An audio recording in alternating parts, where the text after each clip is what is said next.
안녕하세요. 코인우먼입니다. 오늘은 2월 18일 토요일입니다. 구독과 좋아요, 알림 설정 정중히 부탁드리며 오늘 영상 시작하겠습니다. 리플이 미국의 명문 대학 중 하나인 코넬 대학의 핀테크 관련 프로젝트를 지원하는 스폰서가 되었다는 소식입니다. 리플 관계자는 리플이 코넬의 교수진, 학생들과 협력해서 블록체인, 암호화폐 및 디지털 결제의 학술 연구, 기술 개발 및 혁신을 지원하는 대학 블록체인 연구 이니셔티브를 통해서 미래의 암호화폐를 개척하게 된 것을 자랑스럽게 생각한다고 밝혔고요. 코넬 경영대학 학장은 리플은 핀테크 혁신에서 업계를 주도했을 뿐만 아니라 항상 가장 어려운 문제에 대한 기초 연구를 지원하는 데 전념해 왔다고 리플을 평가하고 있습니다. 또 다른 리플의 소식입니다. 리플이 NFT 크리에이터 펀드에 합류해 선정된 세 번째 제작자 명단을 발표를 했습니다.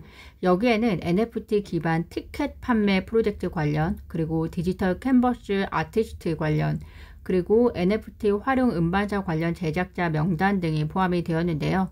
SEC와의 소송, 그리고 SEC의 집행과 규제로 현재 암호화폐 시장이 시끄러운 와중에 리플의 XRP 레저 기반의 지속적인 프로젝트 추진을 통한 활용도의 확장을 눈여겨볼 수 있을 것 같습니다. 일본이 4월부터 디지털 N으로 알려진 중앙은행 디지털 통화 CBDC를 테스트하기 위해서 파일럿 프로그램을 시작할 것으로 밝혀졌습니다. 사실 일본은 일찍이 CBDC에 대한 연구를 진행했었는데요. 그러다가 중간에 CBDC를 포기한다는 이야기가 돌기도 했었습니다. 그런 일본이 중국의 디지털 위안화를 포함해서 전 세계 GDP의 상당 부분을 차지하는 95개국 이상으로 확장된 CBDC 경쟁에서 주도적인 위치를 차지하고자 하는 맥락이 아닐까라는 생각이 들고요. 뿐만이 아니라 일본은 현재 해외 스테이블 코인에 대한 금지 조치를 해제하려는 방안도 고려하고 있는 것으로 보이는데요. 이렇게 되면 암호화폐 리더십이 상대적으로 우리나라를 포함해서 규제의 명확성을 추구하고자 노력하는 아시아로 당분간 옮겨올 수도 있겠다라는 생각이 듭니다. 리플 수석 부사장이 지난 1월에 크립토 파이낸스 컨퍼런스의 패널로 참석해서 언급한 내용이 지금 공개가 되었습니다. 그는 현재 리플은 CBDC 개발을 위해 노력하고 있는데 현재 전 세계에 기반을 두고 있다. 특히 우리는 실제로 싱가포르에 인력들을 현장에 배치하고 CBDC 개발에 집중을 하고 있다라고 밝혔는데요. 이에 대해서 많은 사람들은 현재 리플이 CBDC를 추진하기 위해서 싱가포르 정부 또는 싱가포르 중앙은행과 접촉했다는 이야기가 돌고 있습니다. 그렇지만 이건 어디까지나 추측일 뿐이고요. 상황을 좀 더 지켜보셔야 할 것 같습니다.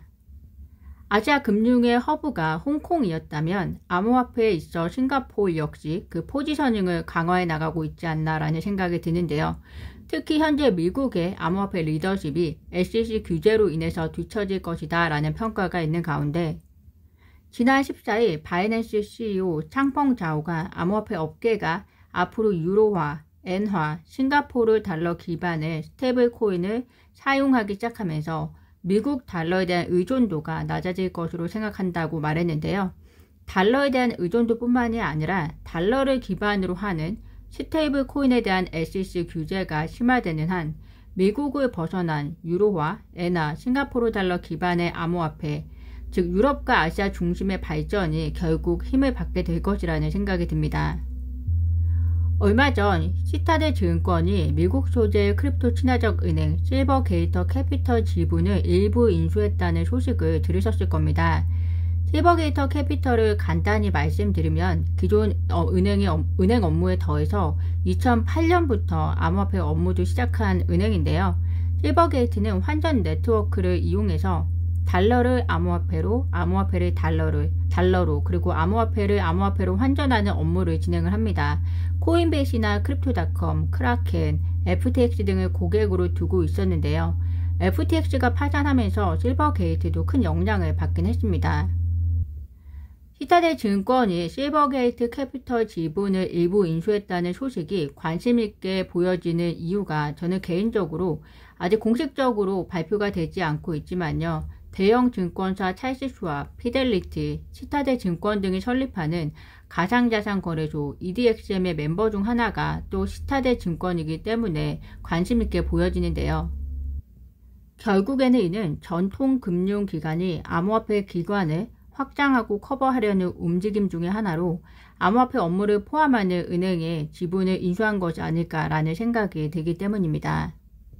최근 SEC의 집행과 규제가 폭주하는 가운데 1분기에 출범하겠다고 하는 EDXM의 출범 소식이 아직까지는 전해지고 있지 않은 이유가 어떻게 보면 EDXM 입장에서는 현재 SEC가 본인들 입맛대로 정리하고 있는 미국 암호화폐 시장이 어느 정도 정리가 되었을 때 들어가서 전통금융기관으로서 더 유리한 수익을 꾀하려고 하는 것은 아닌지 개인적인 의구심이 듭니다.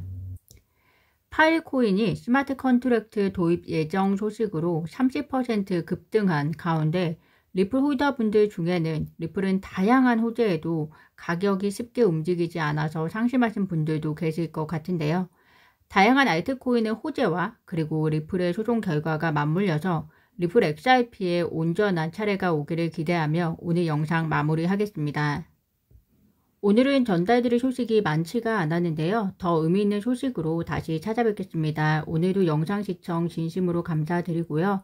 구독과 좋아요, 알림 설정은 코인 음원에게 큰 힘이 됩니다. 감사합니다.